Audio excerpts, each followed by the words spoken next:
So, ito na nga po guys, magluluto tayo ng pecan cinnamon rolls na may cream cheese, condensed milk, and cinnamon. Blender ko lang yun. Yun ang ating topping. So, kakaiba ito guys. Ngayon, hindi yan chocolate, baka akala nyo. So, ayan, magsisimula tayo sa ating yan. wala pa. So, ayan na nga. So, mukhang masarap talaga, pero masarap talaga guys. 1 cup fresh milk, i-preheat natin sa ating microwave. 40 seconds, ayan. So, ayan, 40 seconds siya. Tapos, 1 teaspoon yes, and 2 teaspoon sugar. Haluin at i-set aside natin ng 5 minutes. Okay, maglagay tayo ng butter dun sa ating pang mixer. 2 cups all-purpose flour. Salain natin at ayan. So, para walang lumps, 1/4 cup sugar, 1 teaspoon salt, 1 teaspoon baking powder. So, 1 pack powder sugar kung wala, milk yan, powder milk, Bear Brand. Kung wala kayo, 1/4 cup powder milk.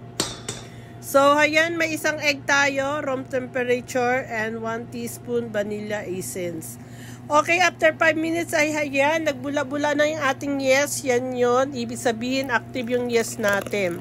So, ibuhos na natin sa ating harina at i-mix natin.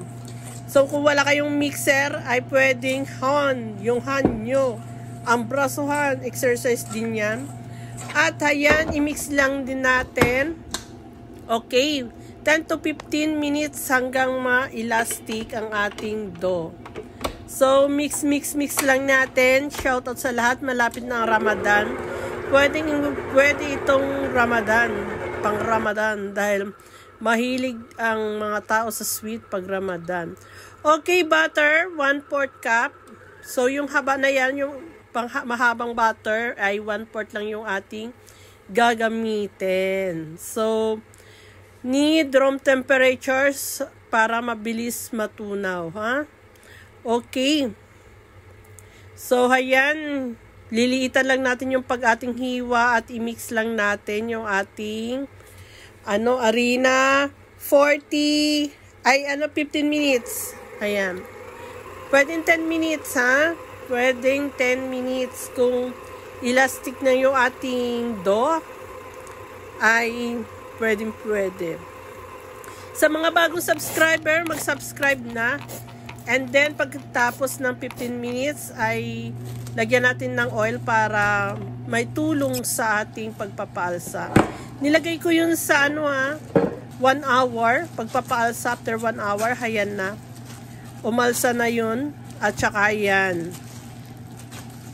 Masahin na natin ulit ng konti, mga 5-10, ganun. Pag okay na siya, ay pwede na yan.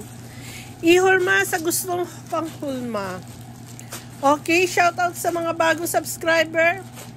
Share, like, wag nang mahiya. Okay, hindi na butas. So, ibig sabihin, ay waging-wagi ang ating dough. So, hatiin sa apat na hiwa. Pwede ring isang hiwa at ibilog natin. And then, i-shape na natin sa gusto nating hiwa. So, itong dough natin ay pwede sa lahat, ha? Kung gusto nyo gumawa ng buns, ay pwede yan. Walang problema yan. Basta umalsa at mabake nyo yan. Pwedeng tinapay na, sausaw sa kape, or may palaman kayo dyan, cheese, or kahit ano ay pwede.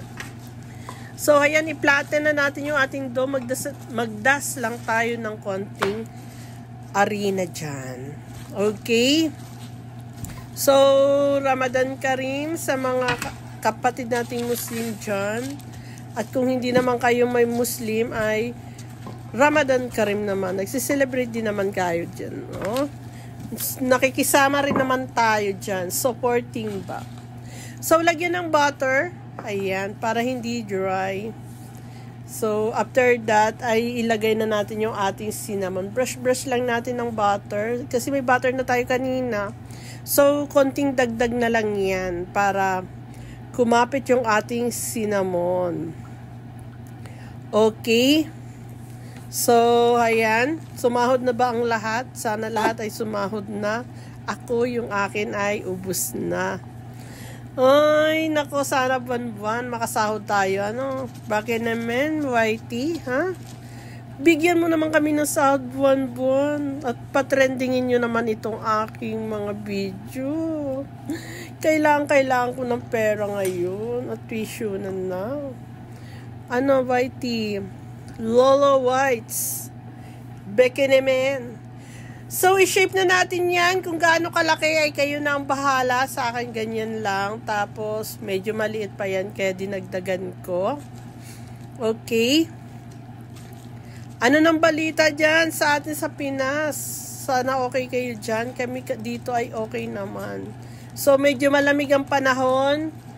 And, sabi nga ay nag-drop.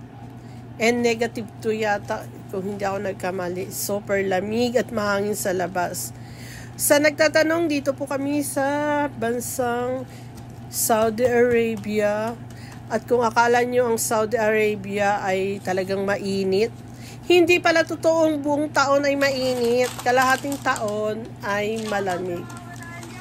So, ayan yung ating rolls. Inilagay na natin dyan sa ating lagayan. Aluminum foil yan. At ginawa ko isa-isa para hindi siya magkadikit-dikit. At i-rest natin, takpan ng plastic para hindi mag-dry ng 1 hour. So, hindi pa nakontento, naglagay pa ako ng towel.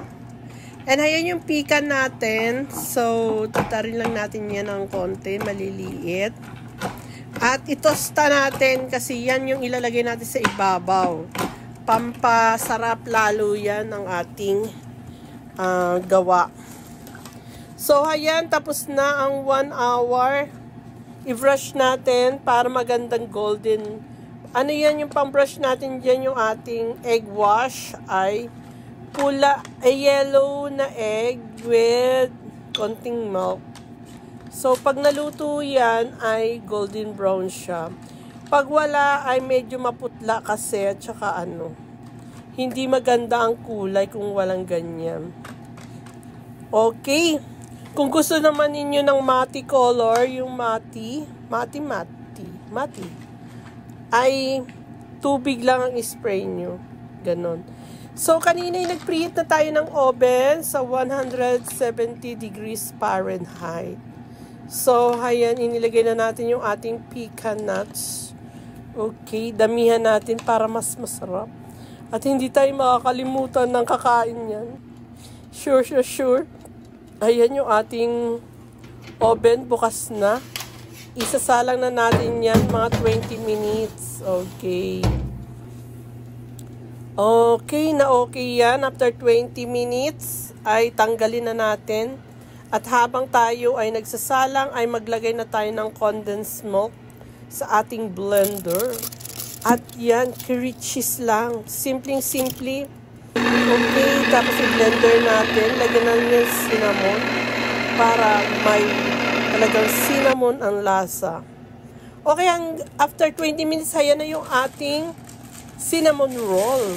Okay, maglagay lang tayo ng yung ating yung plastic sa ating baso para hindi tayo mahirapan. Ilagay na natin dyan yung blender nating cheese na may cinnamon at condensed milk. Masarap yun guys. Talagang binabalik-balikan yan ng mga bisita. Okay, nagkakataon lang siguro na pag ganyan ang mga niluluto kung may pecan at cheese sa taas ay may bisita talaga kung dumarating. Okay, roll natin at butasan sa dulo para dun lalabas yung ating frosting. So, ayan guys. Naku, nagbara na yung ating cheese. Okay, ayan na lahat. Thank you guys for watching. Sana ay nag-enjoy kayo. Love. Share. Mwah. Thank you.